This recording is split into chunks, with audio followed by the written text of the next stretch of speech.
What's up? What's up? What's up? Welcome to Work Talk Podcast. My next guest is a job developer. He's my ex-coworker, my buddy, Andrew Soliz. What is up, man? Thanks for coming by. So tell Yeah. myself, well, I already know what you do because we worked together for a long time, but tell the listeners, what do you do for work? I'm a job developer, like John said, but also I do a lot of different things. Working in higher education, unlike corporate, we wear many different hats. I do job development, employer engagement, event management, database administration, and then pretty much help the student services of the college I work for with anything they need. I wear many hats, but that's just a small sample of some of the things that I do. Right. You do a lot of things, marketing, all that stuff. I think from the main premise of what you and I do is helping people get jobs. Yes. And Yeah, that's the whole, I mean, we'll talk about it after if you want, or right now, but that's one of the reasons I got into higher ed, for that exact reason. and tell the listeners what were you doing before higher ed? Well, I was, college student, but before that, I did a number of years in retail management. I worked for a huge grocery store. I don't want to say their name; they might sue me. But I It's worked all there. good. It's all good. I'm sorry. No, I'm just saying you don't have to say their name. Oh, yeah, I worked there for about six and a half years, and I moved up the ranks. I started at the bottom, which at the bottom at a grocery store would be what you call a bagger or a courtesy clerk. Worked my way up to a lead, and then a cashier, which that's where the big Hmm. money starts happening. And then eventually moved into an operational manager of the night shift. And then I did that. I was there for a total of 6.5 years. Woo, working the grind. Work the grind. Yeah, that's Yeah. where I got a lot of my transferable skills that I use later on, or even now in some of the work I do. That work ethic, and then going to school. So I didn't go straight to a 4 year. I went to a 2 year, Hmm. and that's where I got a lot of that work ethic to kind of go to school from 8 to like 12, and then from 3 to 12 a.m. I was working 7 days a week, Tough, tough. and And yeah, and then eventually I bust my butt and I was able to get to San Jose State, and by a lot of help of a lot of people I was able to finish. right. At one point you had dropped out of school, right? At one point I was just taking like one or two classes, and for me it looked like, because at a junior college there's I think there's more people now, and there's groups that help you. But when Yeah. I went to school, there was a couple groups here and there that would kind of push you. But really, at a junior college, especially when you came from a background like mine, where mom and dad weren't really pushing, higher ed, they're just like, if you want to work at, that grocery store for the rest of your life, that's on you, if you're Yeah. happy. And for me, wanting to go to higher ed and saying, I want more, they're like, okay, well, that's on you. We don't Hmm. come from a rich family. We can't afford to, have you go. But if you want to do that, that will support you. And And then then, from that, and then that's why you wanted to work in higher ed now. Yeah, I mean, it was definitely helping people, which, like I said, working at a grocery store, that customer service, that's what they instill in you from day one. It's all about customer service. It's all about helping people connect. I guess at a grocery store, connecting with products and food and goods, and definitely letting them know the prices and how to attain them. If they can't attain them, you gotta help them with Right. that. Customer And service, then caring about people, helping right, them. right, That and that's the profession looking we're in in. higher ed. I'm sorry. Yeah, that's the profession we're in, the helping profession. How could I help? Yeah, What could I do for you? yeah, That's what you're right. always known for in the office is everyone knows you're super helpful. From things that's on your job to things outside of your job, like carrying the water jugs or killing that spider, which you've done Killing for that me. spider. Yeah, you've done for me That's many the one I get times. a lot. Yeah, I know you and I, down to the core element, it's helping people, specifically in our case, students, because we work in colleges, helping them find jobs, helping them find a career, find their passions, start a business if that's what they want to do. Just being yeah, that yeah, lighthouse for definitely. them. Do you have a story of someone you helped, Yeah, and that really stands out for you? yes. There. Yeah, and I'm pretty sure you heard of it, but this is the one that You've got when a we lot of got stories. honored, You've helped a lot of people. we do, but I think you heard this one because our mutual colleague Daniel Newell Hmm. spoke about this particular story when we got Right. honored by the mayor of San Jose for all the work that we're doing Yeah, yeah. And with. let me give a real quick Oh, thing because we have listeners here. Daniel Newell is Andrew and I. He was our mentor. He was in the field of job development, which is basically working with companies that have job openings and finding a way to make it accessible to whoever you're working for, in our case, with students. And Daniel has a long background working in HR 17 years. in the private sector. And he was Andrew and I's mentor, teaching us how to do job development, how to work with companies. So he was our main Yeah. guy. So yeah, you could go ahead and continue. Yeah. So yeah, Daniel Newell is awesome guy. We're still friends. Shout out. Uh, huh? Shout out to Daniel in case he listens The to whoop, this. whoop. Yeah. Snap, snap. Okay. Yeah. So anyway, the mayor was pretty much giving us props for all the placements we did with a program that Daniel developed for fast-paced interviews that have high placement numbers as the outcome. And so the story goes, like I said, we're in front of the mayor and a lot of other of our stakeholders with that particular program. And so at one of these recruitment events that we had, we invited at-risk youth because with these kind of programs, the companies that we're bringing need a large number of people, and it's not really major focus. So I mean, we opened it up to the Department of Rehab, at-risk youth, high schools, junior colleges, community members, Right, you right, name it, right. and we pretty much shoot out an email to them. And so we got a group of at-risk students that were part of continuation programs. And this particular girl, she came running, and the event only goes from 12 to 3. And she showed up right at 3 and came kind of almost crying, not crying too much, but looking like really like she had one of those days. And she came up to me and and she came running to me and she goes, "Can you help me? Can you help me?" And I said, "Sure, how can I help you?" And she goes, "My car broke down, um, and I had a park at a far garage here at San Jose State, and I ran over here and she goes, I'm at the door. They were about to close the door to the career center because the event was over, and she snuck in and she said she just if I could just get her to talk to a few employers because she really needs a job, because she needs to pay her bills and stuff, so forth." And I said, "You know what? A few of the employers are still here." I said, "They're here because they want people. They're not going to close their doors, especially if they're still here and there's people. They'll be more than happy to talk to you." So of course, all the employers know me. So I kind of took her around and kind of introduced her to each employer. And I said, "Hey, employer, do you got time for one more?" And they're like, "Yeah, sure." And sure enough, she went in there, and then I'm kind of not eavesdropping, but kind of walking back and forth because I got to manage the event while it's finishing up. And I hear a lot of laughing, I hear a lot of crying, and I thought the crying was maybe she was telling them how her day went, and I thought, okay, that's cool. Uh, and then she because it's good that they kind of explain that they're eager to meet with them and with the reasons why they're there, and I think that's a good personal story that they can give them. And anyway, she came out.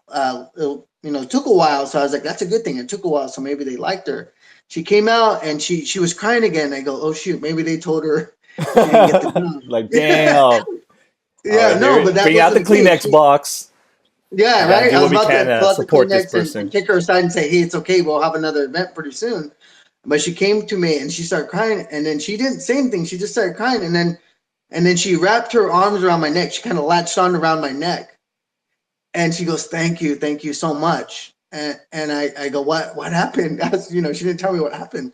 And she goes, "They said that my orientation's next week, and they want to hire me." And she goes, thank you so much." And luckily my mentor Daniel, the one that taught me everything I know, he thought I did something wrong. He goes, "Is everything okay?" And I go, "Yeah, she's fine. She just got a job." And then, we have a thing where we snap, and then he did a big circle snap. Right, right. Anytime, listeners, every time someone gets a job or lands something or an internship, Andrew, Daniel, and I would always snap our fingers. It's just our Snap. thing. Snap. Yeah, so he did a round the world snap for that one. He did round and he goes lowering the unemployment rate, and he goes, good job. And of course, she hugged him too because I said, you know what? It's not, this is, I'm only one part. I'm just boots on the ground. But, and I pointed to my lead, Daniel, at that time. I said, he's the one that made the program. He's the one that taught me what I know. So I said, the reason we're having these is because of Daniel. And of course, she ran over there and hugged him. And Daniel was like, "Oh, we're gonna help you." And then she liked it a lot. And we kept telling her like, "Okay, don't cry. You're gonna start working now, so you're good." And I remember at that event, fast forward to that event, everybody just started clapping. And later in that same ceremony, the mayor thanked us again for all the hard work and how we're getting San Jose back to work. And for me, just having the mayor not only thank us, but saying by name, like, thank you, Andrew, for your hard work. Thanks for, all the hard work you do, and hopefully you can keep doing it. That's the reason I get into this type of work. It's not for awards and money. That's not the factor. It's just when you get thanks from the mayor, and I always tell people like, I met the mayor a couple times, great guy. But I never say, look how much money I make and look at this fat paperweight Right. award I got. I Yeah. don't. Wait, That's you're not what I not carrying do. fat stacks and putting it next to your ear? I'm sorry. You're not carrying fat stacks, placing it on your ear and taking Instagram photos? No, I mean, if you guys look at my Instagram, you guys won't. There is an award on there in my Instagram. That award was actually for all the work I did for the university when it comes to the service that me and Daniel helped create called Drop-in Right. Interviews. I think that's When really we, good. Yeah, I think that was that program you did where you help people on the spot get interviews. The most magical part about it was the companies you worked with, you told them, hey, the deal is you have to interview anybody we put you in front of. And you yeah, were focused on bringing in people who were homeless, people who were at risk, people who were formerly incarcerated. So just giving those people who are on that end of the spectrum a chance at a baby step toward an area they can improve on and then move on further after that. And yes, that's great though. And I think that baby step for a lot of them is not a baby step, but it's huge because it gives them the momentum personally in their life as well as economically. They can start making income and all that other stuff. So good job. Clap, clap, clap. oh, Or snap, snap, snap. snap, snap, snap, snap, yeah. Yeah, and to add to that, like you were saying, John, the homeless, there's a lot of good services for them that help them kind of get their life together and help them get close for interviewing and stuff. So a few of these events, we had recently homeless folks that are starting to get their life together, and you couldn't tell by looking at them that they were homeless, but they were. And those are the guys that had the biggest smiles, the most gratitude, that when they came after and telling me, thanks so much. Right. I'm gonna get off the streets now. I'm gonna have money where I can, Yeah. start And supporting myself. let me talk about just homeless. When I think about the Bay Area, San Francisco, Oakland, I personally see a lot more homeless, I think. And in our jobs as job developers, helping people get jobs, uh, if someone asks you, hey, what will be your solution to handle the homeless problem here in the Bay Area? Would you have an idea? I have many ideas. Ooh. Yeah. Could you share one? Unless it's copyrighted, but Okay. Yeah, but don't steal it. Don't don't steal it. I'm about to post this for the public to No, hear. it's But you fine. know what? Even though we shared this idea, most people won't even take action on it. So I think it's fine. But what's up? What's the idea? How are you gonna take care of the homeless problem here in the Bay Area? It's being recorded now. Andrew Soliz has the solution. What is it? Right. Right. Okay. So this is and for the viewers, I mean for the listeners, so you guys know, homelessness. I that's one of the things above all my other projects, all the other work I've done. That's something that personally I want to eliminate in San Jose. We're Silicon Valley. There should be no one homeless in Silicon Valley. Right. We And had the Silicon top Valley, companies. for people that The don't know, they think it's all rich and everything, but there's a large part large population in Silicon Valley that's poor. Isn't there a section where there's a bunch of tents laid out of homeless It was people? called the jungle. The jungle, right, right, the jungle. Yeah, Look, but Google it, anybody. The jungle, Silicon Valley, and you could they see the issues evacuated with it though, that. John. Oh, they did. They did. But from what I hear through my community partners is that they moved shop down the river where that area was, but the main encampment that was called the jungle, they went in there and they told everybody to vacate. But I heard I don't know where yet, but they heard they moved shop somewhere out and they're setting up another encampment. So I'm sad to hear that. Yeah, it's tough. So go on, continue. You're talking about that's one of the main issues you want to tackle, Yeah. and then you're gonna talk about your $1 million idea. Well, yeah, I think it's going to take that much because I have a few ideas how to generate funds to combat homelessness. And I know some folks in tech and non-tech that want to help this problem too. So the big picture would be to use some of the old city buildings or government buildings that are set to be demolished. And I'd say use them, repurpose them as shelters slash job centers to get these people not in a place to stay, get them off the street, but then give them the basic services, social services that we offer, like welfare, dental programs, and then also connect them with certain entities like Nova, Work the Future, Downtown Streets Team. Uh, you know, Shout outs to all those good organizations. they're awesome organization. They have government funds to help that problem. The problem is that the outreach part where they finding people then to know about those services, and that's where you hit a disconnect where they have all these great programs, but someone has to tell them to sign up, and that's where a lot of those demographic of people they don't know. So that's why there's not that's the problem. But if the city pits funds in these buildings and repurpose them, saying if you're down, if you're homeless or recently homeless or you're in need, go there and have at least a liaison to each of these programs in one central location. And they can go there and kind of get a menu of services that they qualify for.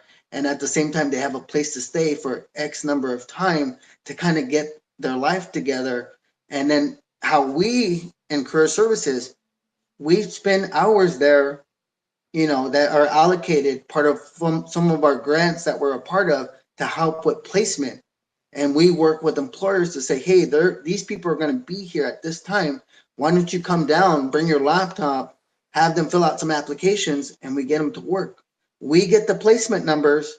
Those those other entities get more funding because they actually show people using their services, and then the city gets to say, "Hey, we're combating homelessness," and Mm. everybody wins.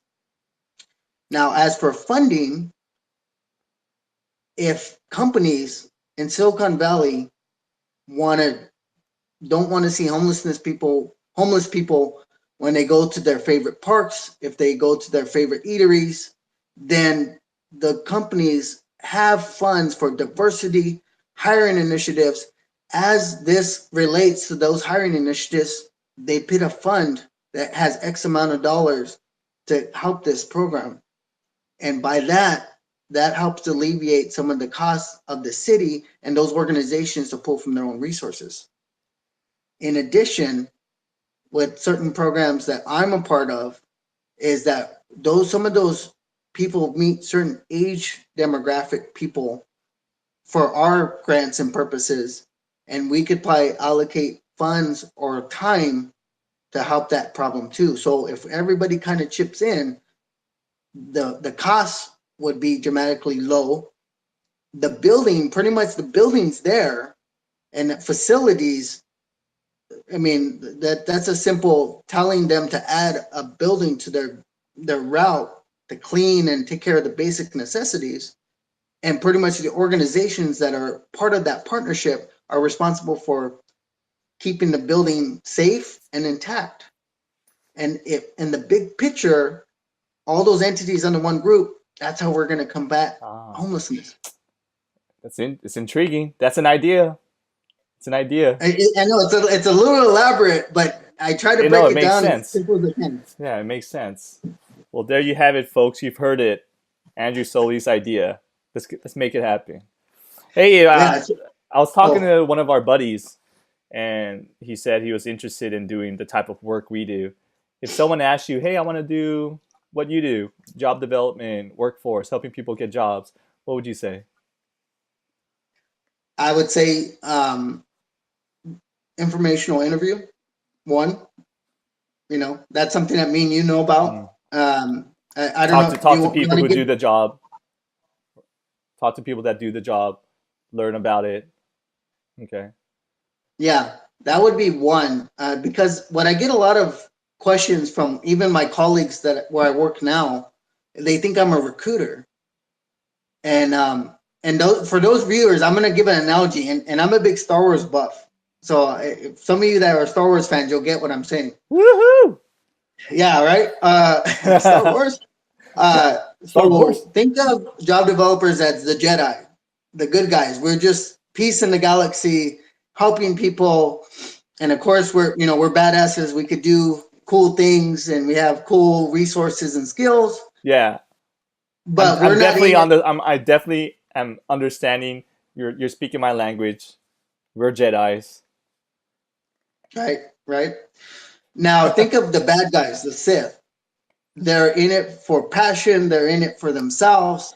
They're in it for like the money. So those are the actual corporate recruiters. I'm not a recruiter. I'm not in it for money. I'm not in it for glory. I'm not in it for awards. I'm not in it to get promoted and live on the beach house property. None of that. So that's if those are Star Wars fans that are listening, corporate recruiters are Sith. Okay, job developers are Jedi.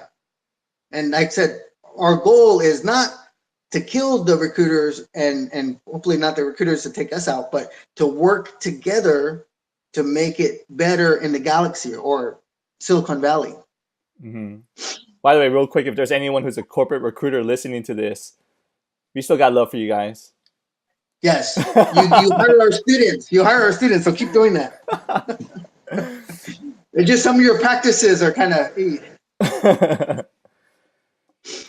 um, that's good. Let me ask you this. We can wrap it up after this. What's a Oh, we major had a time. pro? I'm not trying to. I'm trying not to make sure the podcast is too long. Okay, okay. What's a major thing you're working on right now? What's keeping you busy Well, at work? right now for us, you listeners, this is for all everybody. This is one of the reasons why I work at the institution I work now because it's more community based. But I'm in the midst, and pretty much it's a done deal. But I'm working on a job and internship fair. And then a little background about that. So the particular institution I'm a part of, they haven't done something like this in about 5 years. So when I was brought on, they said, "Hey, you came from university, and you're known for this. Can you do that here?" And of course, when you got the president of the school that you work for asking you, you kind of say, "Sure." And he says, "Well, we want you to do a job fair, and we'll let you do how you want it. Just tell us how to help." And so far, it's happening. So if you guys follow my Instagram, Andrew Soliz 6, you should see a flyer I made that has the link for pre-registration.